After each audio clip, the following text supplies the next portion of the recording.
Hello and welcome to Misrepresented. I can't believe we're finally doing this. My name is Lisa Opie, My name is Ramina Ashfaque.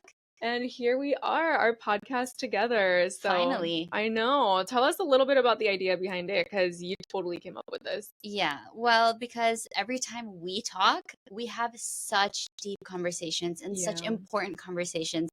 And that's when I just clicked one day when we were talking, and I was like, we should do this. Like, we should have a podcast. But we're because not gonna expose ourselves, right? No. Not too much. No. Maybe a little bit. But of course, as our first episode, I feel like we have to do and about us, just in case Yeah. you guys are new to the Lisa and Ramina show. So Yeah. tell us about yourself, everything. Start from when you were Ground born. zero. Yeah. Here we go. Born in Plantation, Florida. My parents are Pakistani. Were they I- immigrants? Kind of. Yeah. I mean, they Both went to of them? college in America, but yeah, Okay. they are. Yeah. Wow, that's so cool. Went to college in America, both educated. Mom's got a master's degree in chemistry. Oh my gosh. She never followed the housewife route, which most Pakistani women do. Isn't she a total badass? She does forensics or something? Yeah, she was a forensic toxicologist. She's now retired. Oh my gosh. But yeah, biggest inspiration. Seriously. What about you? Okay, so I was born in Denver, Colorado. I have 3 sisters, and we were all homeschooled. So That's just growing up crazy. homeschooled, I'm a weirdo. I feel No, like you're I still not. have social issues. No, we all do. Yeah, In this day and age, we definitely. all do. Yeah, my dad is from Texas, and my mom is from Japan. She Yeah. fell in love with my dad in Japan and moved to America. She's so brave. Yeah. Would you do that for a guy? I mean, I think things are very different now, so Yeah. I don't know. I feel like things were Yeah. just different back then, so they could do that. And us, I don't know. I can answer that I question. don't know. Talk us through college, why you chose to do what you Oh, do. that's a whole story. So first, I didn't really know what I was doing. I just kind of went to college because my parents. I was just supposed to do They that, expected right? that, I mean, yeah, that's just what same we with me. expect.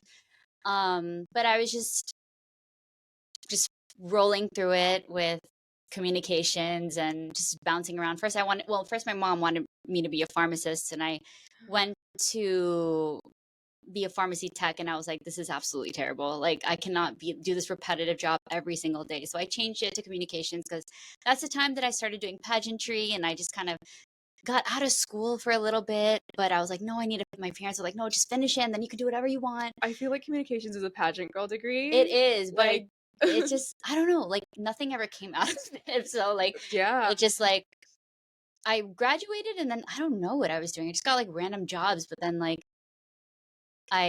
my uncle passed away. I mean, that's a whole other story. So then I don't know, that's for maybe for a different time. But from that experience, I decided to pursue nursing. So then I went back to school. It's like starting from zero. My mom was like, what are you doing? Why are you going back to school? No, I was like, what are you doing? No, yeah, you were also are you serious? You're too pretty to be doing that, Miss Florida. Are you serious? Initially, I was like, okay, this can keep going to becoming a nurse practitioner. I wanted to do Botox fillers. I was always into that, because I was always doing it. So I that's what I wanted to do. I was like, oh, nursing's a very you can do so much with it. Yeah. But things changed dramatically. I mean, I went to nursing school, then I became a nurse. Finally, that thing was so hard. I hate school. I will never, ever, ever, ever, ever go back to school ever in my life. I made that decision. I just had to do it, pounded it out. Then I was like, I don't know if this is for me. I mean, you were working so much. I remember calling, you would FaceTime me from work, and I'm like, why are you doing this? We could be shopping. We could be in the Bahamas right now. No. No. Yeah. So that's where, for years I had the idea of creating my own scrubs. But then I finally was like, you know what? I'm going to do it. I did the research. I figured it out. And here we are. Ash Scrubs is alive. 2023. I know. I'm so proud of you. I love that. Now I'm making my exit out of nursing slowly but surely. Slowly. Yeah. For sure. I just want to go back to your mom making you go into pharmacy or whatever. Were you raised by Tiger Mom? Our Asian parents, is the stereotype real? Because it was for me. It wasn't for me. My mom was so soft about anything. She was just like, if I told her I didn't want it, she's like, okay, just go to school, but still finish school. figure it out, but like do what you want. Like she Yeah. was always very like do what you want. Yeah. And I'm so glad she was like that because I figured out everything. I feel like I figured out everything I actually wanted in my life. I didn't just pound out, For sure. some My mom crazy was medical degree that I would never like. I'll just quit at the end of the day. Yeah. Seriously. So Yeah, no, my parents, I feel like they were both tiger parents, like obviously through the homeschooling, and then I had to go to college, like no matter what. So I had to get a degree, and I was like, I don't know what I want to do. I like painting, so I started as an art major at VCU. But then after the 2008 elections, I feel like I just gave away my age. I was like, let me change my major because I'm really passionate about politics. I went into political science. I wanted to go to law school. Yeah. And then go into like Congress or something and like really make a difference from the inside out. But then I had an internship with a senator and I realized like it's not the right fit for me. Like office work was not right for me. And that was literally the time when I was doing pageants for fun. Yeah. As a hobby, and I was like also super bullied in high school, so I was like being Asian. We'll get into that later.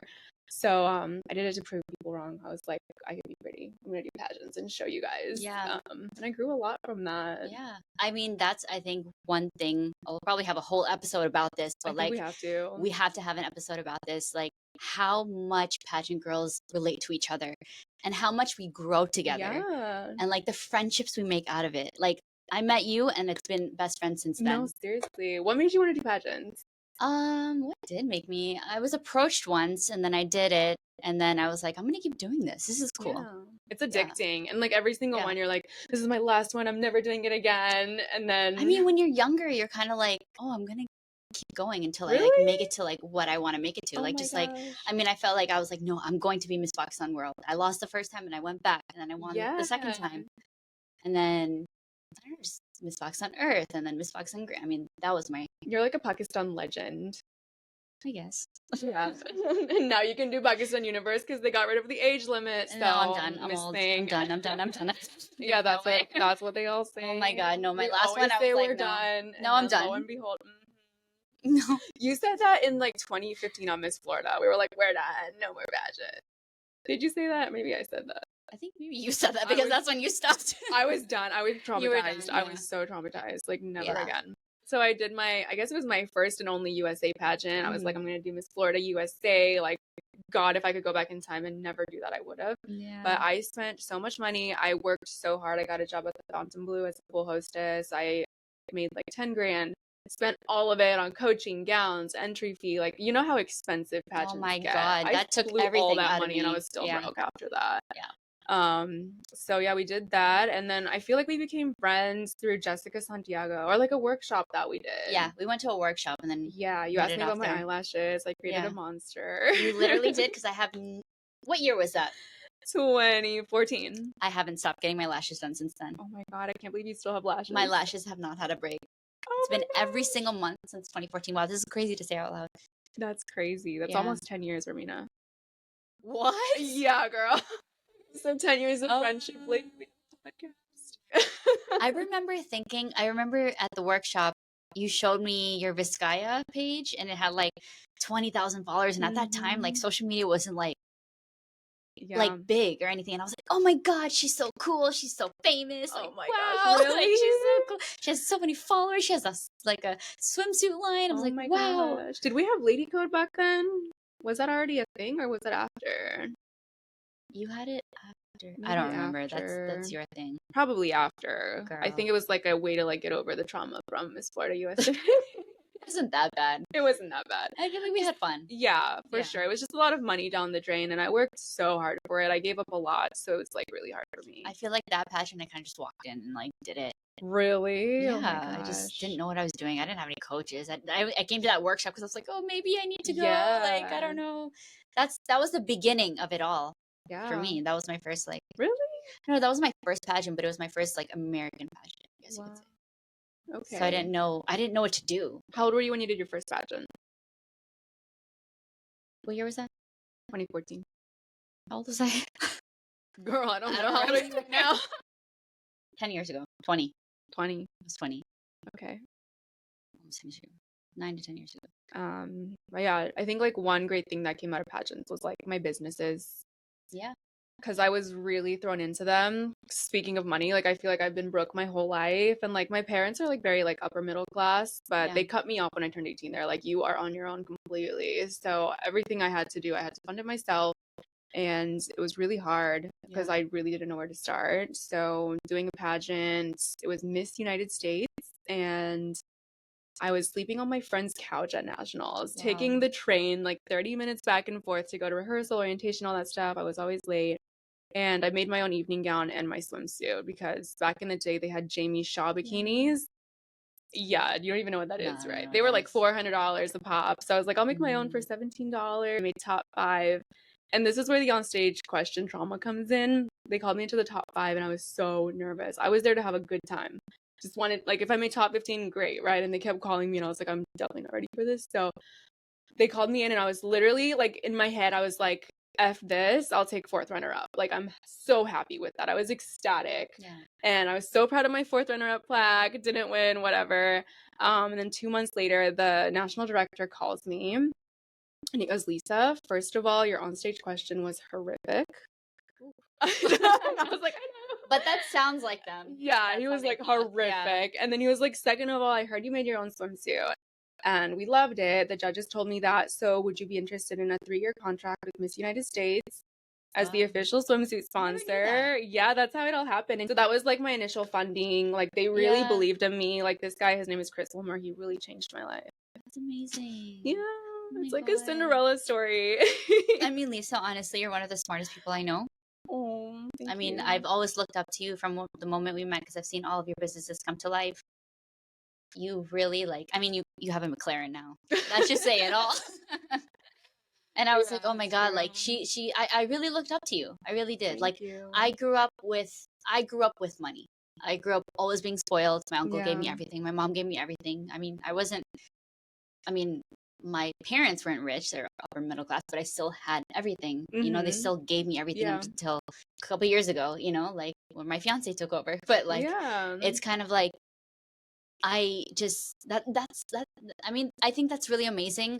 It's hard probably for you to get cut off like that, but you made it. No, I am so grateful my parents cut me off. Back at the time, I hated my dad. I was like so mad. I'm like, why would you do this to your daughter, you know? But now I'm like, I have so much life experience and it motivated me so much more because you see these like rich kids out there in Miami, like the billionaire sons and stuff. Like, what are they really worth?